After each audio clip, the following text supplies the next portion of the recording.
Hello friends, स्वागत है आपका अपने यूट्यूब चैनल एलडीसी एकेडमी में। तो आज हम लोग देखेंगे सीकेपी डिवीजन में पूछे गए स्टेशन मास्टर के प्रश्न पत्र के हल का पार्ट 2 वीडियो, जिसमें हम लोग क्वेश्चन नंबर 37 से 76 तक डिस्कस करेंगे। अगर आप लोगों ने पार्ट 1 वीडियो नहीं देखा है तो उसे अवश्य देख ले। उसका लिंक आपको वीडियो के डिस्क्रिप्शन में मिल जाएगा। और साथ ही अगर आप इस चैनल पर नए हैं तो चैनल को सब्सक्राइब कर ले, ताकि नए वीडियो अपलोड होते ही आपको सबसे पहले नोटिफिकेशन मिल सके।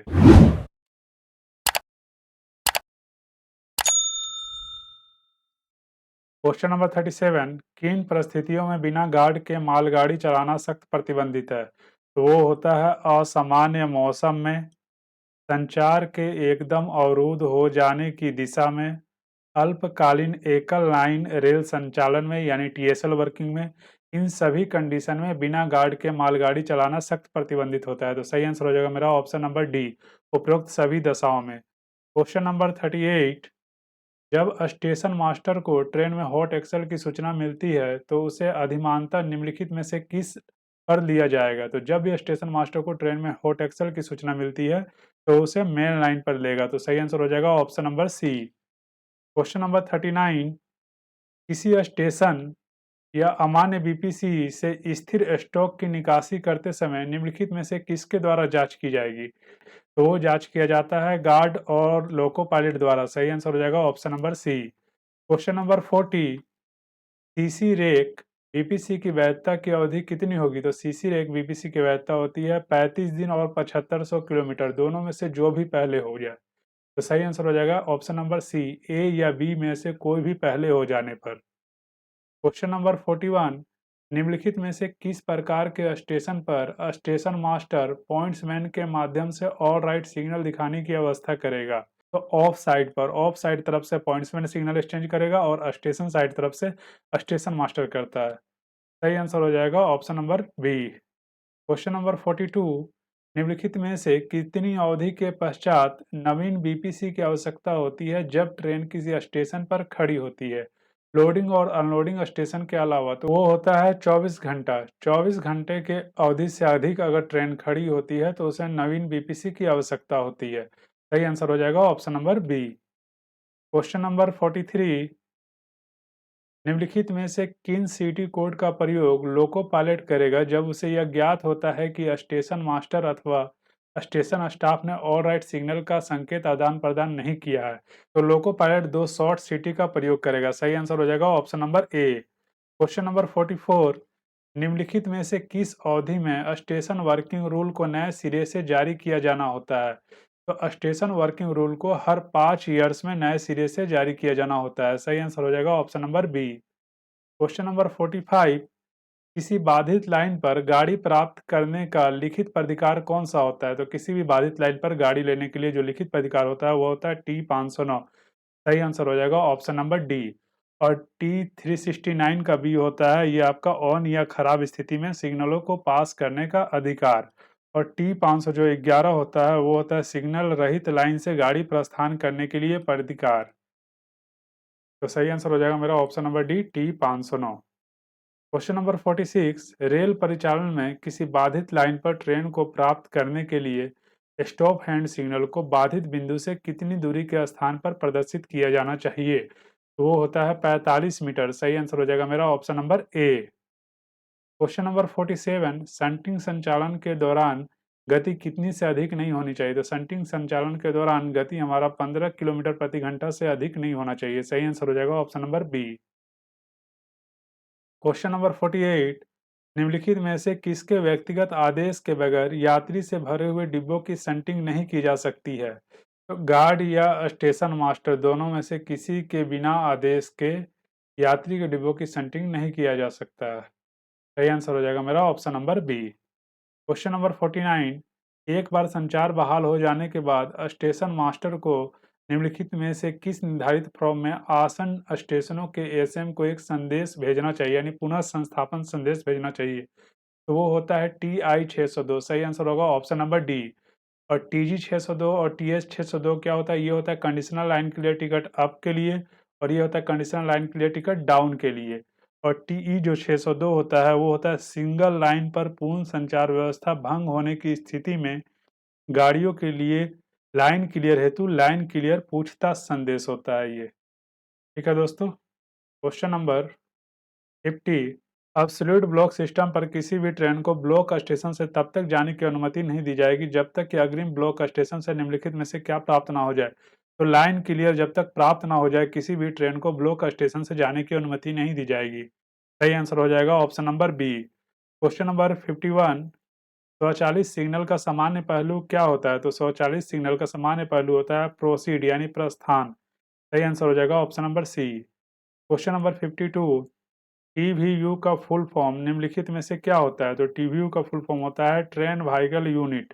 सही आंसर हो जाएगा option number C. Question number 53। जब इंटरलॉक समपार फाटक की सुरक्षा करने वाला सिग्नल खराब हो जाता है तो फाटक को क्या समझा जाता है? तो उस फाटक को नॉन इंटरलॉक समझा जाता है। सही आंसर हो जाएगा मेरा option number B, non interlock. Question number 54। NI के काम के दौरान सभी ट्रेनों को एफएसएस यानी फर्स्ट स्टॉप सिग्नल पर रोकना चाहिए और फिर सावधानी से सिग्नल बंद करते हुए अधिकतम कितनी गति से प्रवेश की अनुमति दी जानी चाहिए? तो 30 किलोमीटर यानी 30 किलोमीटर पर आवर का परमिशन दिया जाना चाहिए। सही आंसर हो जाएगा option number D. Question number 55।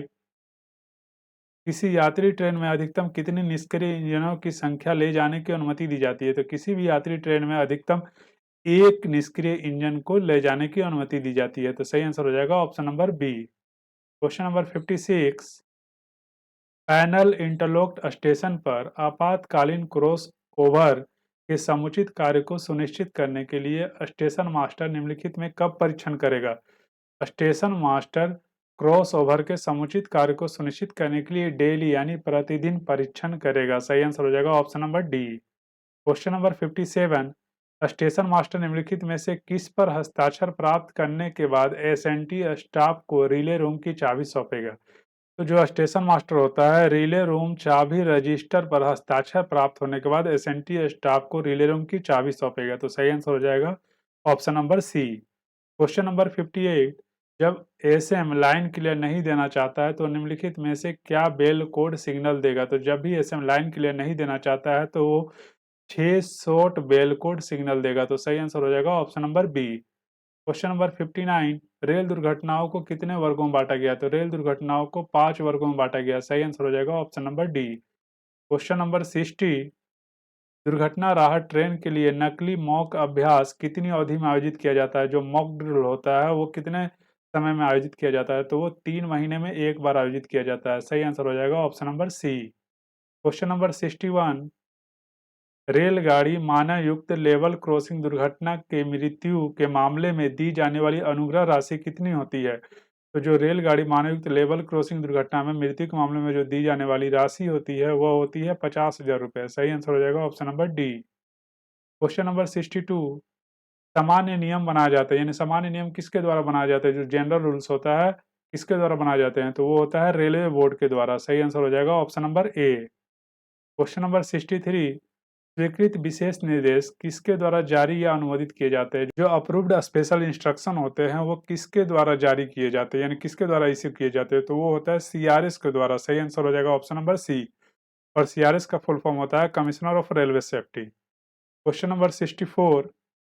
अगले ब्लॉक सेक्शन में ट्रेनों के प्रवेश को नियंत्रित करने वाले स्टेशन का फिक्स स्टॉप सिग्नल कौन सा होता है? तो जो अगले ब्लॉक सेक्शन में ट्रेनों के प्रवेश को नियंत्रित करने वाला जो फिक्स स्टॉप सिग्नल होता है वह होता है एलएसएस यानी लास्ट स्टॉप सिग्नल, अंतिम रोक सिग्नल। सही आंसर हो जाएगा option number B. Question number 65। एक ब्लॉक स्टेशन पर स्टेशन की सीमाएं निम्न में से किसके बीच होती है? तो जो एक ब्लॉक स्टेशन पर होता है उसमें स्टेशन की सीमाएं जो होती है दो सर्वाधिक बाहरी संकेतों के बीच होती है यानी टू आउटरमोस्ट सिग्नल के बीच। सही आंसर हो जाएगा option number A. Question number 66। Double line class B station यानी मल्टीपल एक्सेप्ट सिग्नल पर स्टेशन सेक्शन किसके बीच स्थित होता है? तो जब डबल लाइन होता है और बी क्लास का मल्टीपल एक्सेप्ट सिग्नलिंग अवस्था में स्टेशन जो होता है उस पर स्टेशन सेक्शन जो होता है एल एस एस यानी लास्ट स्टॉप सिग्नल से सबसे बाहरी सम्मुख बिंदु के बीच होता है यानी outer most facing point two last stop signal, या फिर BSLV यानी ब्लॉक सेक्शन लिमिट बोर्ड से LSS के बीच यानी लास्ट स्टॉप सिग्नल के बीच होता है। तो सही आंसर हो जाएगा मेरा ऑप्शन नंबर सी, आइदर ए और बी, यानी एलएसएस से सबसे बाहरी सम्मुख बिंदु के मध्य या फिर बीएसएलवी से एलएसएस के मध्य। क्वेश्चन नंबर 67, रेलगाड़ियों के संचालन से प्रत्यक्ष रूप से जुड़ा कोई भी रेल सेवक अपनी ड्यूटी शुरू होने से पहले किसी भी मादक पेय, मादक या उत्तेजक दवा या तैयारी का उपयोग या उपयोग कितने समय नहीं करेगा, तो वो होता 8 घंटा। 8 घंटा पहले, ड्यूटी शुरू होने से 8 घंटा पहले कोई भी रेल कर्मचारी मादक पदार्थ या उत्तेजक दवाओं का प्रयोग नहीं करेगा। सही आंसर हो जाएगा option number B. Question number 68, एकल दूरस्थ क्षेत्र में यानी सिंगल डिस्टेंस एरिया में यदि दूर का सिग्नल अटेंशन एस्पेक्ट दिखा रहा है तो इसका अर्थ क्या होगा? तो दूर का सिग्नल है, डिस्टेंस जो सिग्नल होता है अटेंशन एस्पेक्ट दिखा रहा है, तो अटेंशन एस्पेक्ट मतलब समझना हम लोग को। तो जब भी डिस्टेंस सिग्नल अटेंशन एस्पेक्ट दिखा रहा है, इसका मतलब उस सिग्नल में 2 पीली बत्ती जल रही है, 2 पीली बत्ती। अब जब भी डिस्टेंस सिग्नल में 2 पीली बत्ती जलती है तो इसका मतलब क्या होता है? इसका मतलब होता है ट्रेन को लूप लाइन पर प्रवेश दिया जाना चाहिए, या फिर ट्रेन लूप लाइन से होकर गुजरती है और आगे ब्लॉक सेक्शन फ्री है, या फिर स्टार्टर पर रुकने के लिए ट्रेन को मेन लाइन पर प्रवेश दिया जाना चाहिए। जब भी डिस्टेंस सिग्नल में 2 पीली बत्ती जलती है यानी अटेंशन एस्पेक्ट दिखा रहा है, तो ये सारा कंडीशन को फॉलो करता है। तो सही आंसर हो जाएगा मेरा ऑप्शन नंबर डी, उपरोक्त में से कोई भी। क्वेश्चन नंबर 69, वह कौन सा सिग्नल है जो आगे के स्टॉप सिग्नल के पहलू के बारे में बताता है? तो जो डिस्टेंस सिग्नल होता है वो आगे के स्टॉप सिग्नल के पहलू के बारे में बताता है। तो सही आंसर हो जाएगा मेरा option number B. Question number 70, double दूरवर्ती डिस्टेंस सिग्नल क्षेत्र पर दूरस्थ डिस्टेंस सिग्नल का सामान्य पहलू क्या होता है? यानी जो डबल डिस्टेंस सिग्नल एरिया होता है उसमें डिस्टेंस सिग्नल का सामान्य पहलू क्या होता है? तो डिस्टेंस सिग्नल का जो सामान्य पहलू होता है वो होता है अटेंशन। सही आंसर होगा option number B. Question number 71, railway परिचालन में जब कॉलिंग ऑन सिग्नल ऑफ होता है तो वह किस चीज की ओर संकेत करता है? तो जब रेलवे परिचालन में कॉलिंग ऑन सिग्नल ऑफ होता है तो वह किसी भी बाधा से पहले रुकने के लिए तैयार रहने का संकेत होता है। तो सही आंसर होगा option number B. Question number 72, वह मार्कर बोर्ड जिसे गेट सिग्नल की पहचान की जाती है, तो जो गेट सिग्नल का मार्कर बोर्ड होता है वह जी होता है। सही आंसर होगा option number C. Question number 73, terminal yard में प्रवेश करते समय एक मालगाड़ी की गति कितनी प्रतिबंधित होती है? तो टर्मिनल यार्ड में प्रवेश करते समय जो एक मालगाड़ी की गति प्रतिबंध होती है वह होती है 15 किलोमीटर पर आवर। सही आंसर होगा ऑप्शन नंबर सी।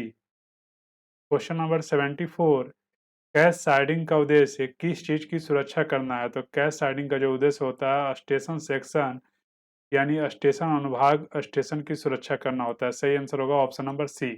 समझ लीजिए इसको, जो कैश साइडिंग होता है वो स्टेशन सेक्शन की सुरक्षा करता है और जो स्लीप साइडिंग होता है वो ब्लॉक सेक्शन की सुरक्षा करता है। क्वेश्चन नंबर 75, रेलवे में एक साल में कितनी बार टाइम टेबल बदला जाता है? तो रेलवे में एक साल में एक बार टाइम टेबल बदला जाता है। सही आंसर होगा option number A. Question number 76, PSC स्लीपरों पर 1 से 8.5 टन आउट मोटे वेब स्विच जो 52/60 किलोमीटर रेल से समित लेआउट पर यात्री मालगाड़ी की गति प्रतिबंधित कितनी होती है? तो वो होता है 30 किलोमीटर पर आवर। सही आंसर होगा ऑप्शन नंबर डी। धन्यवाद दोस्तों, अगर ये वीडियो आप लोगों को अच्छा लगा हो तो वीडियो को लाइक शेयर अवश्य करें तथा चैनल को सब्सक्राइब कर लें। हम जल्द ही मिलेंगे पार्ट 3 वीडियो के साथ।